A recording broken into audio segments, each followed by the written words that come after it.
Hi friends इनकी நம்ம Nisha cooking சேனல்ல நம்ம ஒரு சூப்பரான ஹைதராபாதி தஹாரி இது பீஃப் வச்சு செய்ய போறோம் பீஃப் தஹாரி நல்ல சூப்பராவும் டேஸ்டாவும் கிட்டத்தட்ட பிரியாணி டேஸ்ட்லயே இருக்கும் அருமையான இந்த தஹாரி வந்து எப்படி செய்யலாம்னு வாங்க பாப்போம் இப்போ நம்ம பீஃப் தஹாரி செய்ய ஆரம்பிக்கலாம் பீஃப் தஹாரி செய்யறதுக்கு நான் பீஃப் வந்து 1 கிலோ எடுத்துர்க்கேன் இப்போ அதுல ஒரு 3 ஸ்பூன் அளவுக்கு தயிர் ஊத்திக்கலாம்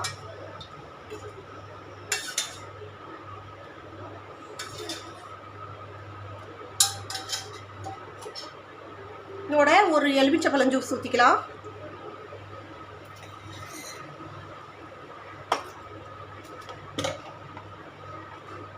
இஞ்சி பூண்டு ஒரு ஸ்பூன் அளவுக்கு இஞ்சி பூண்டு விழுது போட்டுக்கலாம்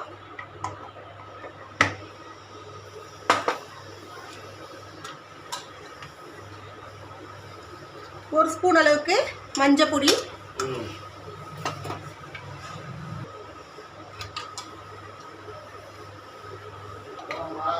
ஒரு ஸ்பூன் அளவுக்கு மிளகாய் பொடி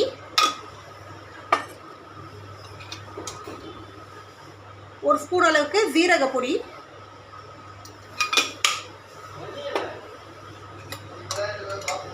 அரை ஸ்பூன் அளவுக்கு பெருஞ்சீரக பொடி அரை ஸ்பூன் அளவுக்கு கரம் மசாலா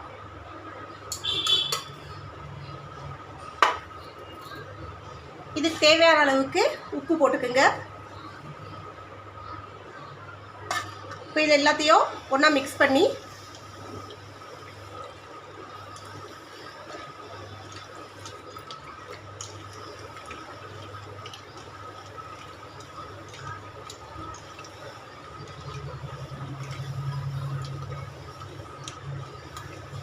நல்லா மசாலாலாம் நல்லா மிக்ஸ் ஆகிற வரைக்கும் மிக்ஸ் பண்ணிவிட்டு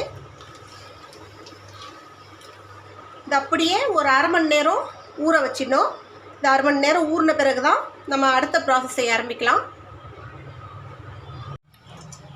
இப்போ அரை மணி நேரம் நம்ம அந்த பீஃபை நல்லா ஊற வச்சுருக்கோம் குக்கர் எடுத்துக்கலாம் நம்ம பீஃப்ன்றதால குக்கரில் தான் வேக வைக்க முடியும் நம்ம சட்டியில் வேக வைக்க முடியாது ஸோ குக்கர் எடுத்துகிட்டு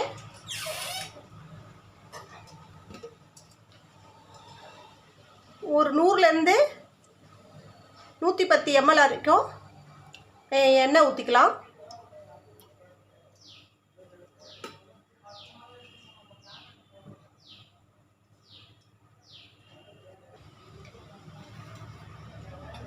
ஒரு 4 ஸ்பூன் அளவுக்கு நெய் ஊற்றிக்கலாம்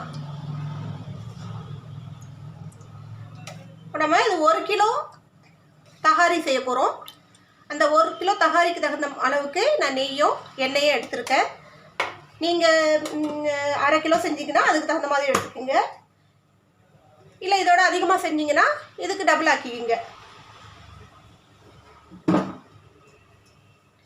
நல்லா சூடு வரட்டும் எண்ணெய் நல்லா சூடு வந்துச்சு இதுக்கு தேவையான கரம் மசாலா போட்டுக்கலாம் பட்டை ஒரு 2 துண்டு கிராம்பு ஒரு 4-5 ஏலக்காய் ஒரு 4-5 ஏலக்காய் ஒரு அரை ஸ்பூன் அளவுக்கு ஷாஃபீரா இது எல்லாத்தையும் ஒன்றா போட்டு நல்லா பொரியிற அளவுக்கு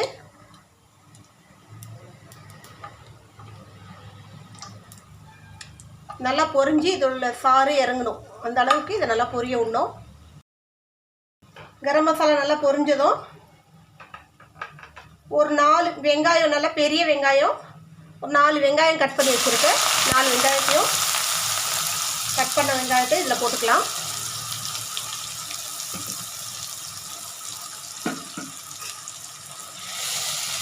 இது பேர் தஹாரி இது வந்து பிரியாணிக்கும் பலவுக்கும் இடைப்பட்ட ஒரு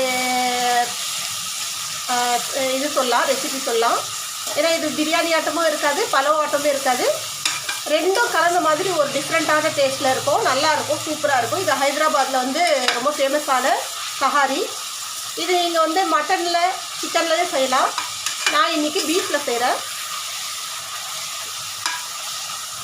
வெங்காயம் நல்லா பொரியிட்டோம் கொஞ்சோண்டு உப்பு போட்டு வெங்காயம் நல்லா வதங்கி வரட்டும் நல்லா கோல்டன் ப்ரௌனாக வதங்கி வரணும் நல்லா இந்த அளவுக்கு வெங்காயம் நல்லா ப்ரௌன் ஆயிடும்.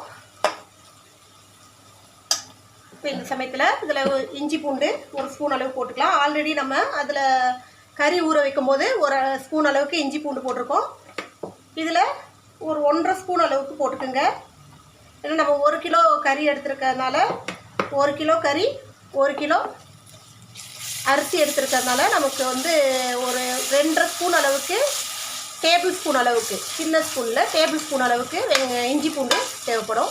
இப்போ இஞ்சி பூண்டை நல்லா வதக்கிக்கலாம்.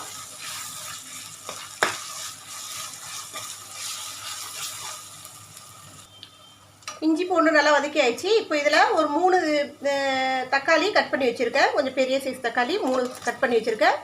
அந்த 3 தக்காளியும் போட்டுக்கலாம். இதுக்கு வந்து பிரியாணிக்கு போடுற மாதிரி நிறைய வெங்காயம் தக்காளிலாம் போட தேவையில்லை. இப்போ 1 கிலோவுக்கு நான் எடுத்துருக்கிற அளவு கரெக்டான அளவு. இந்த அளவு எடுத்தால் போதும். ஒரு மீடியம் சைஸ் வெங்காயம்னா 4 எடுக்கலாம், பெரிய சைஸ் வெங்காயம்னா 3 எடுத்துக்கலாம். அதே போல் தக்காளி வந்து மீடியம் சைஸ்னால் ஒரு 4 எடுங்க, பெரிய சைஸ்னால் ஒரு 3 எடுத்துக்கோங்க. போதும். 1 கிலோவுக்கு இந்த அளவுக்கு போட்டால் போதும். தக்காளி நல்லா வதங்கட்டும். இப்போ வெங்காயம் தக்காளியெல்லாம் நல்லா வதங்கிடுச்சு. இந்த சமயத்தில் நம்ம இந்த ஊற வச்சிருக்கிற இந்த பீஃப் எடுத்து இதில் போட்டுக்கலாம். இதை போட்ட பிறகு இதை நல்லா வதக்கணும். நல்லா ஒரு 5 நிமிஷம் வரைக்கும் நல்லா வதக்கணும். இதில் வந்து அந்த பீஃபில் அந்த நம்ம போட்டிருக்க மசாலா எல்லாம் நல்லா வதங்கணும். அதில் பச்சை வாசனைலாம் நல்லா போகிற அளவுக்கு இதை அப்படியே நல்லா வதக்கிக்கிட்டே இருக்கணும்.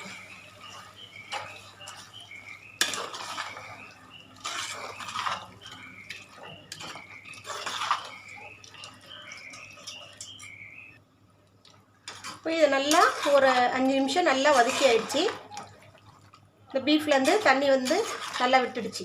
இப்போ இதில் என்ன பண்ண போகிறோம், நம்ம மல்லி புதினா பச்சை மிளகா இதிலே போட்டுடலாம்.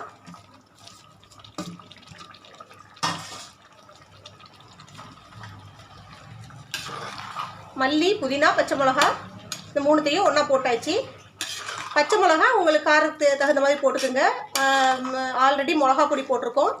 ஸோ அதுக்கு தகுந்த மாதிரி பச்சை மிளகா போட்டுக்குங்க. காரம் நல்லா ஸ்பைஸியாக இருந்தால் தான் இதுக்கு வந்து நல்லாயிருக்கும், சாப்பாடு டேஸ்ட்டாக இருக்கும். ஸோ இந்த தஹாரி வந்து கிட்டத்தட்ட பிரியாணி மாதிரி தான், ஆனால் கொஞ்சம் டிஃப்ரெண்ட்டாக செய்கிற விதம் வந்து கொஞ்சம் டிஃப்ரெண்ட்டாக இருக்கும்.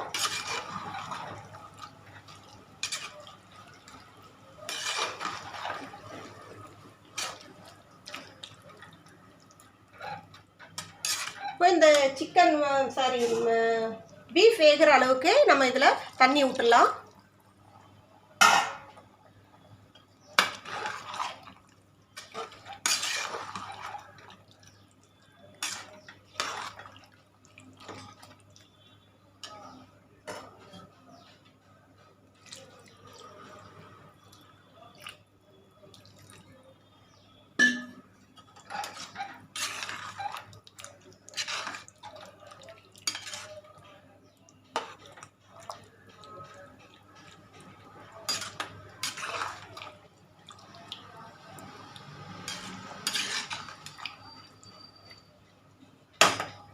அவ்வளோதான். இந்த பீஃப் வந்து நல்லா வேகட்டும். இது வந்து நம்ம ப்ரெஷர் போட்டு ஒரு 8-9 விசில் வர வரைக்கும் நல்லா வேக விட்டுறணும். ஏன்னா பீஃப் வேகிறதுக்கு நேரம் எடுக்கும்.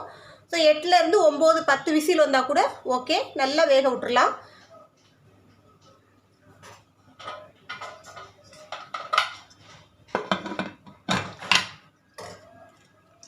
இப்போது பீஃப் வேகட்டும். கறி நல்லா வெந்துருச்சு.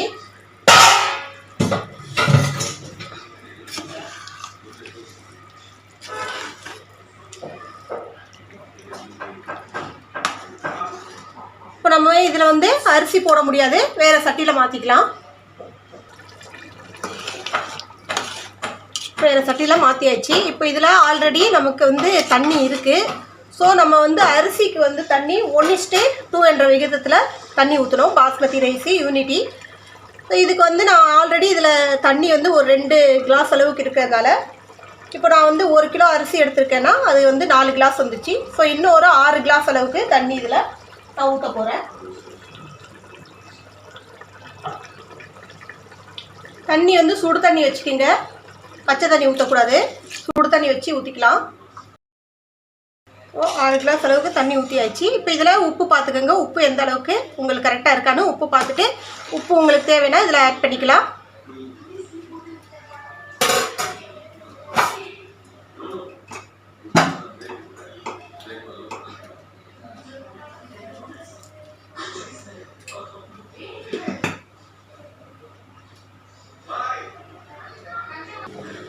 தண்ணி கொதிக்க ஆரம்பிச்சிச்சு. இந்த சமயத்தில் நம்ம இந்த ரைஸ் போட்டுடலாம். அதில்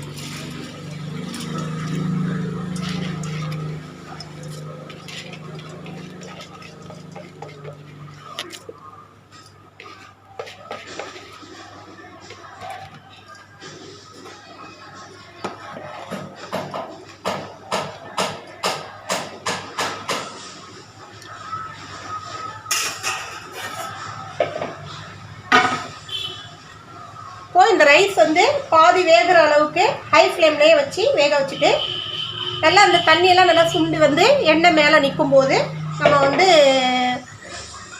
தம்மில் போட்டுடலாம். இப்போ இந்த அளவுக்கு தண்ணி பாதியாக குறைஞ்ச பிறகு இந்த ஒரு தடவை நம்ம இந்த மாதிரி கிண்டி விட்டு அப்படியே தம்மில் போட்டுடலாம். 10-15 நிமிஷம் தம்மில் இருந்துச்சுன்னா நம்ம தஹாரி ரெடி ஆகிடும். நம்ம தஹாரி ரெடி ஆயிடுச்சான்னு பார்ப்போம்.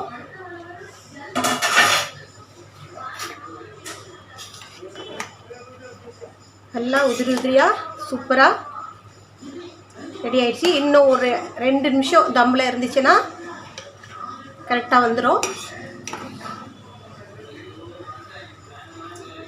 அவ்வளோதான், நம்ம தஹாரி ரெடி ஆகிடுச்சு. இதே போல் நீங்களும் செஞ்சு பாருங்கள். நல்லா சூப்பராகவும் டேஸ்ட்டாகவும் பிரியாணி ஆட்டமும் இருக்கும். பட் அந்த பிரியாணிக்கான அந்த ஃப்ளேவர் டேஸ்ட் எல்லாம் இருக்கும். ஒரு வித்தியாசமான முறையில் இதோட டேஸ்ட் இருக்கும், நல்லாயிருக்கும், சூப்பராக இருக்கும். ஸோ இதே போல் தஹாரி நீங்களும் உங்கள் வீட்டில் செஞ்சு பாருங்கள், எப்படி இருந்து சொல்லிட்டு எங்களுக்கு கமெண்ட்டில் சொல்லுங்கள். இன்னொரு ரெசிபியோடு உங்களை சந்திக்கும் வரை உங்களிடம் விடைபெறுவது உங்கள் நிஷா. பாய்.